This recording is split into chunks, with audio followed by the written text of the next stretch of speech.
Steve, I have a question for the class-wise parent who's looking at, okay, my son or daughter may grow a couple inches while still in this pad. What are some ideas combining where the knee cradle lands and then also with a plus size that allows them to grow into the pad slightly but also doesn't hinder them from being mobile in the crease? Okay, and that's a really important concern for parents is, can I get 2 years out of the pads? And for the most part, you can, but the one thing I really want you to guard against is buying pads that are too big for your son or daughter. When you put somebody in a pair of pads that's too big, they don't play their best. They're worried about they're not going to fall, you know, in that knee cradle anymore, so they will be unbalanced in that first year. Now in the second year, they might play better.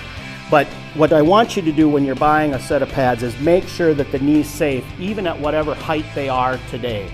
Don't buy it where they're going to roll off it, because you still have, it doesn't matter to me if your knee, like say your knee came to right here to the top, that would be very safe.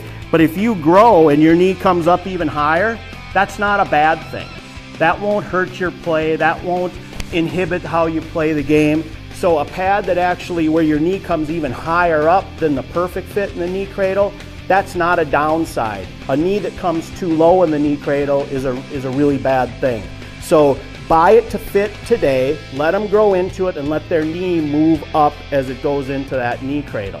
Now, the downside is they grow up and their knee gets too high. Now they've become so big that they could, when they get into their full V, that they may not be able to get it closed as well because the pad is too short for them. But that's the secondary issue, and it'll still be fine for a 2-year period, even for these kids that grow like weeds, you know, the 2 or 3 inches, you know, in a year. So that's really what I look for in fitting, is that knee cradle and then how high up it comes on your thigh. Now I don't mind if a kid likes the knee, likes his pad to come real high on him.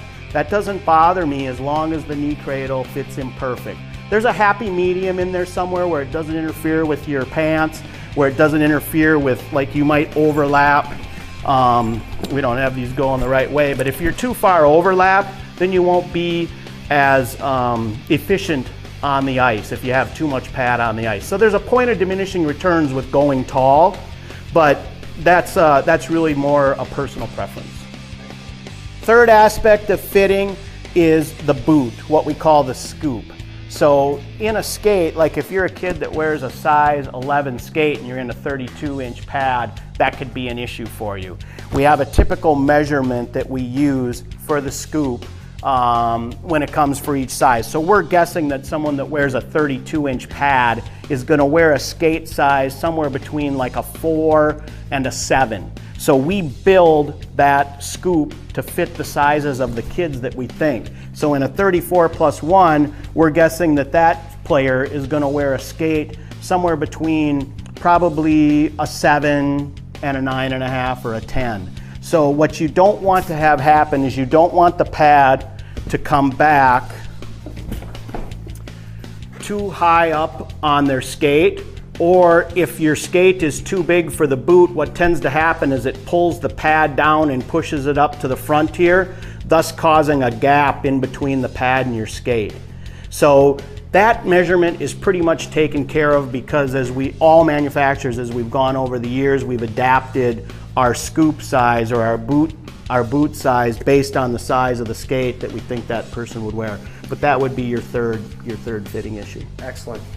Well, there you have it. You have 3 key components to sizing your pads. When you go online to shop or when you go to your local retailer, please have those key points in mind. Your boot size, your knee cradle, and the particulars is where you want your knee to land, and then also the differences between the +1, +2. Steve, thanks for your insight. Well, thank you.